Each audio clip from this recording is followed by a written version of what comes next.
લાલ કિતાબ, જેના સામાન્ય અને વૈજ્ઞાનિક ઉપાયો તમારા માટે પથદર્શક અવશ્ય બનશે। લાલ કિતાબ બનશે આપની સમસ્યાનો અંત, જેમાં આપના માર્ગદર્શક રહેશે શ્રી હરિવદનભાઈ ચોકસી।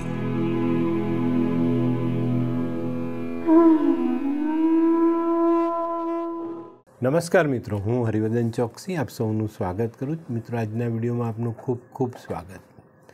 મિત્રો, આમ તો તમને બધાને ખબર છે કે ભાઈ રાજકારણને લગતા વિડીયો હું ઓછા મૂકું છું, બહુ ઓછા પ્રેડિક્શન હોય, જ્યાં પાક્કી વાત હોય ત્યાં જ આપણે વાત કરીએ તો એમાં સારો પ્રભાવ પડે। તો આજે છે ને, આજે આપણે એક ચોક્કસ અત્યારે જે રાજકારણમાં ગરમાટો છે, અરવિંદ કેજરીવાલ, તો આ જે વસ્તુ છે ને તે શું છે? ખરેખર શું કેજરીવાલ ઈમાનદાર છે? શું એને નરેન્દ્ર મોદી સરકારે એમને જે જેલમાં મૂકેલા છે એ કાયદેસર છે કે નથી, એ બધું પણ આપણે નથી જોવું। પણ માણસની પોતાની ગ્રહ દશા એને ક્યાં લઈ જાય છે ને કયા સમયે શું મળી શકે છે, એની પર આપણે થોડીક નાની ચર્ચા કરીએ। તમને ગમે તો ચેનલને લાઈક કરજો, શેર કરજો અને ચોક્કસ અમારી યુટ્યુબ ચેનલને સબસ્ક્રાઈબ જરૂર કરજો, બરાબર? તો મિત્રો, સૌ પ્રથમ આપણે એમની જે જન્મકુંડળી છે એને જોઈએ।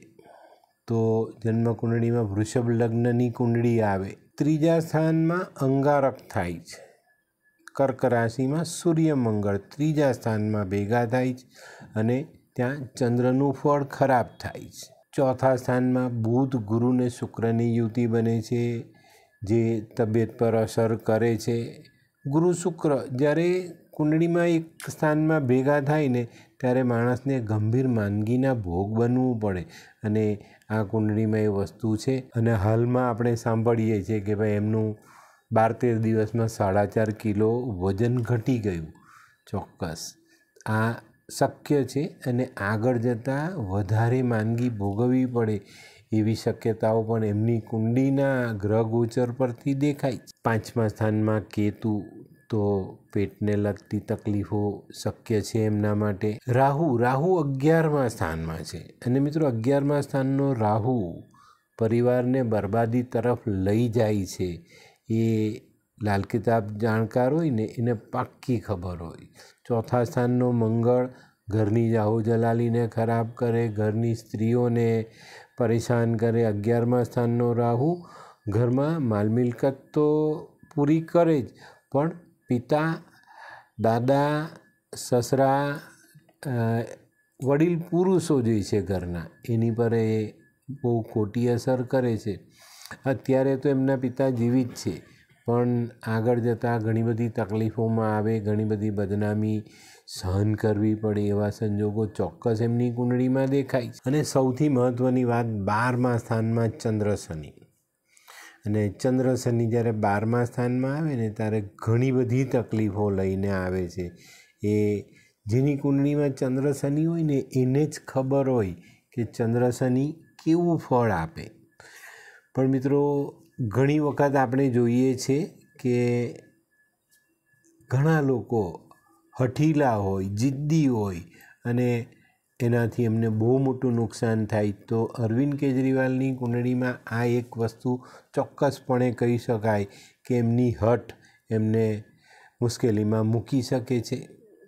હવે છે ને, આપણે અત્યારનું ગ્રહ ગોચર જોઈએ, વર્ષફળની કુંડળી જોઈએ ને, તો એમાં પણ આપણને ખ્યાલ આવે કે એમને તકલીફ અત્યારના સમયમાં પડી શકે છે। અત્યારે 56મું વર્ષ રનિંગ કહેવાય એમના માટે। તો સૂર્યમંગળ 5મા સ્થાનમાં બેસીને અંગારક થાય છે, અને ત્યાં એમને તકલીફો પડે, પત્ની, સંતાન, પિતા, પરિવાર મુશ્કેલીમાં આવે। ચંદ્ર શનિ 7મા સ્થાનમાં છે, તો અત્યારે બદનામી સહન કરવી પડે, કદાચ એમને નિવાસસ્થાન બદલવું પડે એવા સંજોગો પણ આ ગોચર ઊભું કરી શકે છે। કેતુ 9મા સ્થાનમાં છે, જો સરકારની એમાંથી કેદમાંથી છૂટે અને એને મોકો મળે તો આ વ્યક્તિ પરદેશ જઈને પણ રહી શકે છે. બુધ, ગુરુ ને શુક્ર 11મા સ્થાનમાં છે. તો આ 11મા સ્થાનમાં બુધ, ગુરુ ને શુક્ર એમને પેશાબને લગતા રોગ આપી શકે છે.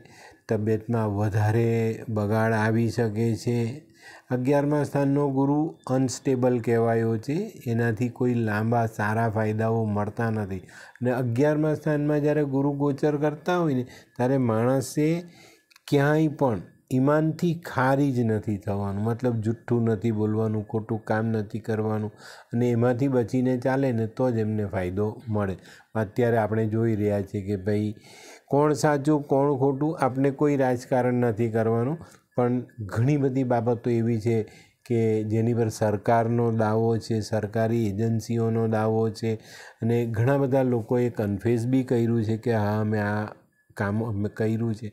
એ સરકારનો વિષય છે, અધિકારીઓનો વિષય છે, પણ આપણે એમાં નહીં જઈએ. પણ એમની જે ગ્રહ ગોચરની કુંડળી છે ને એમાં આ વસ્તુ આવે છે. અને 11મા સ્થાનમાં ગુરુ શુક્ર આવે ને ત્યારે કિડનીને લગતા પ્રોબ્લેમ પણ આવવાની શક્યતાઓ છે.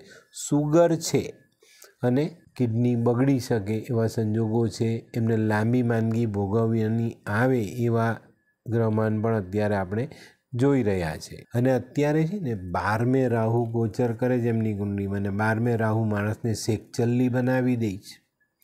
ખોટા વાયદા કરવાના, ઘણું બધું રાતોરાત મેળવી લેવું, આ બધી જે વાતો હોય ને એ આવા માણસના આવા ગ્રહ ગોચરમાં હાબી હોય.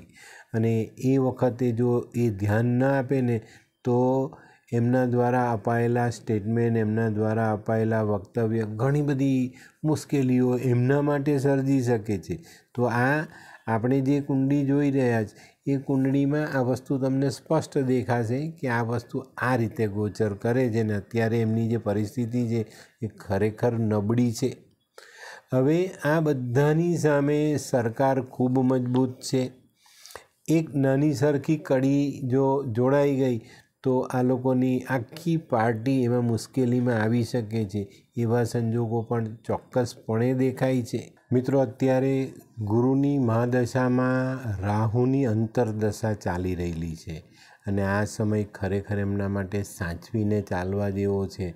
ત્યારે જ આ બધી પરિસ્થિતિઓનું નિર્માણ થયું છે, અને એમને આ બધી વસ્તુઓ આ ગ્રહ ગોચરને કારણે ભોગવવી પડે છે. આમ જોવા જઈએ ને તો રાહુની જે પ્રત્યંત દશા છે તે 23/10/2023થી શરૂ થઈ 3/3/2024 સુધી આ ચાલે. આના પછી જે દશા આવી એ 3/3/2024થી 28/6/2024 સુધી ગુરુની પ્રત્યંત દશા ચાલવાની છે, અત્યારે ચાલે છે. આવા સમયે જીવનસાથી સાથે વિવાદ થઈ શકે છે. એમનો સહયોગ કદાચ ઓછો પ્રાપ્ત થાય. આના પછીની જે દશા છે 28/6/2024થી 14/11/2024 સુધી, અને આ છે શનિની પ્રત્યંત દશા. આ સમયમાં એ ડરેલા રહે.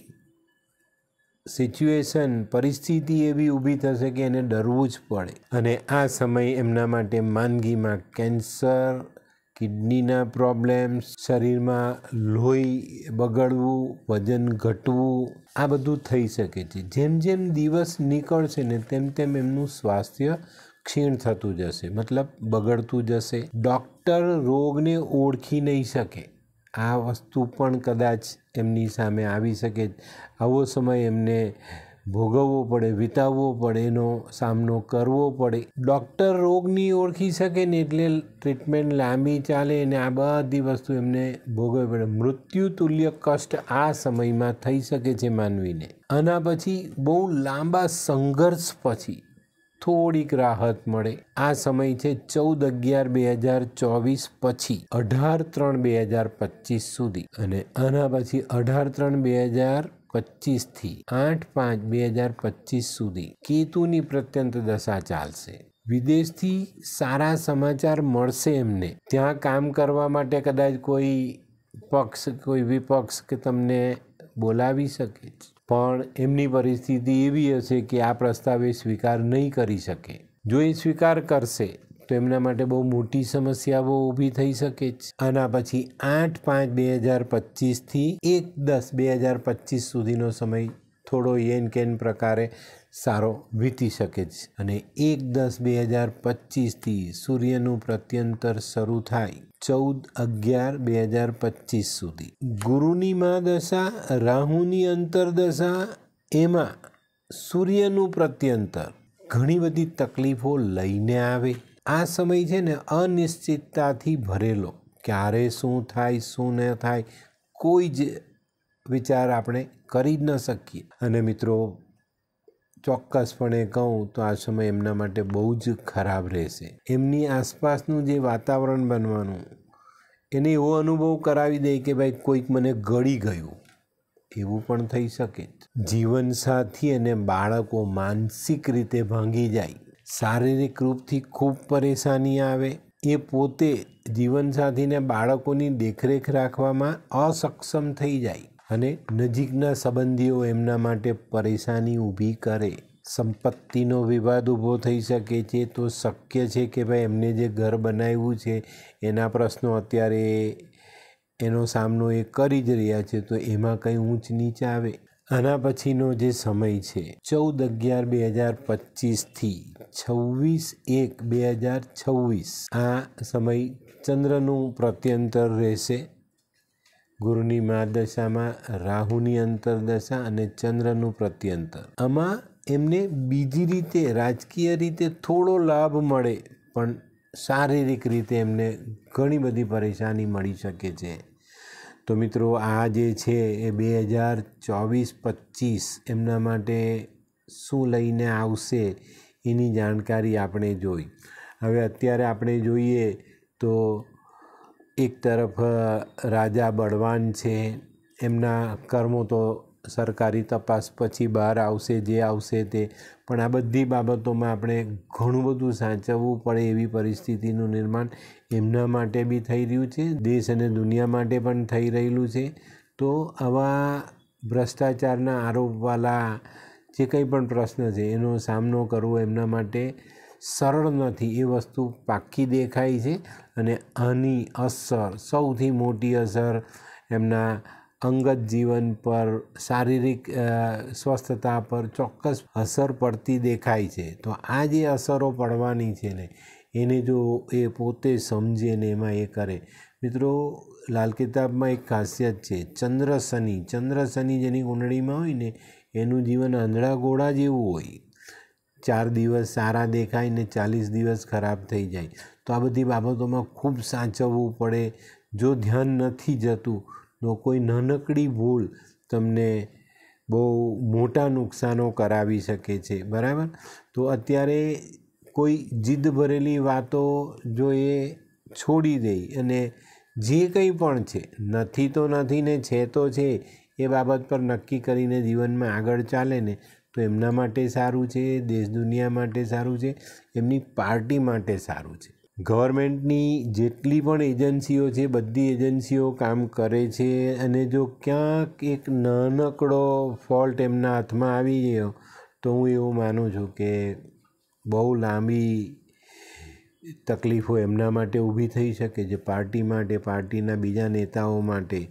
પાર્ટીના નેતાઓ પર જે એનો માનહાનિનો દાવો તો આ લોકો વારંવાર બોલી જ રહ્યા છે કે ભાઈ અમે કરીએ. તો જુઠ્ઠું બોલવાની એક હદ હોય. જો ત્યાં પછી તમે હારતા દેખાવ ને તો ત્યાંથી પાછા વળવું જ આપણા માટે સારું હોય છે. આપણે સરકારની સામે, એમની સામે, અરવિંદ કેજરીવાલ સાથે આપણને કોઈની સાથે કોઈ વાંધો નથી, પણ જે ગ્રહમાન દેખાય છે, ઘણા બધાએ બહુ બધા ભવિષ્ય વાયકા છે, પણ મેં તમને એમની અંગત કુંડળી માટેનું જાણકારી જે છે ને તે મેં તમને આપી. તો માણસ જ્યારે શારીરિક રીતે તૂટી જાય ને ત્યારે ખૂબ જ પરેશાનીમાં આવી જાય છે. અને તે વખતે માનસિકતા પણ નબળી પડે ને એમાં જો કોઈક આરોપ સાબિત થઈ જાય, કેમ કે આરોપ પ્રત્યારોપ રોજ ચાલી રહ્યા છે અને એ જે ચાલે છે એને કારણે અત્યારે આપણા ભારતીય રાજકારણમાં બહુ બધી ઊંચ નીચ થઈ શકે છે. અને સામે ચૂંટણી આવે છે, તો ચૂંટણી પર બી એની અસર પડે ને ઘણા બધા પ્રોબ્લેમ્સ ઊભા થઈ શકે છે. પણ જો સમજી વિચારીને આ સમયને પસાર કરે ને સાચા નિર્ણય લે તો હું એવું માનું જ કે ભાઈ આવનારી મુસીબતને ટાળી શકાય. બરાબર. તો મિત્રો, આજનો વિડીયો તમને ગમ્યો તો લાઈક કરો, શેર કરો, યુટ્યુબ જોનારા શેર કરે ને સબસ્ક્રાઈબ કરે. હું હરિવર્ધન ચોકસી આપ સૌની રજા લઉં. ફરી મળીએ નવા વિડીયોમાં નવી જાણકારી સાથે. તો ચાલો બદલીએ જિંદગી. નમસ્તે.